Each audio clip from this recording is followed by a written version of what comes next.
Boxing update mga boss, Jake Paul talagang minamaliit itong si Anthony Joshua.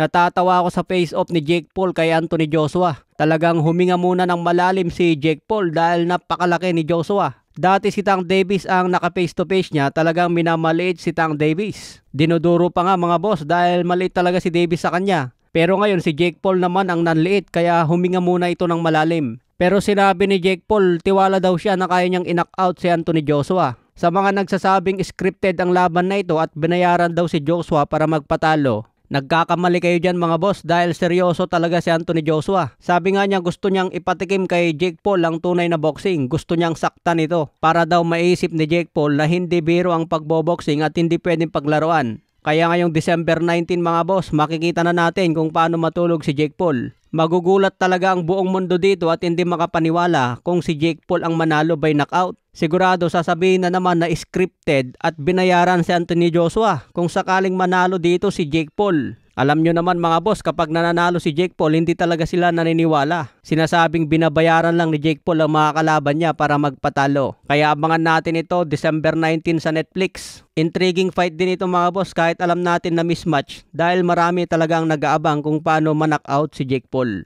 Lalo na tiwala si Jake Paul na kaya niyang manalo at bidang-bida pa. Sa iba pang balita, Filipino-American panalo din kanina via unanimous decision. Fill ang prospects ito mga boss, si Demler Zamora. Sa ngayon may kartadang 17 wins, 11 KOs, wala pang talo. May edad na 22 pa lang ito mga boss at nakatira ngayon sa US. Nakalaban niya kanina si Brandon Valdez na isang Colombian fighter. May kartada ito na 15 wins, 7 KOs, may 6 na talo. Hindi naging madali kay Demler Zamora ang laban kanina, buti na lang nakuha pang panalo by unanimous. Kaya abangan natin si Demler Zamora, isang Filipino-American prospects. Sa kasalukuyan, lumalaban ito ngayon sa super featherweight. Sa iba pang balita, David Benavides, sinabing nakahanda siyang marap kay Dimitri Bivol kung sakaling manalo siya kay Anthony Yarde. Dalawang boksingero daw ang tinatarget ngayon ni David Benavides. Labanan si Dimitri Bivol o kaya si Artur Beterbiev.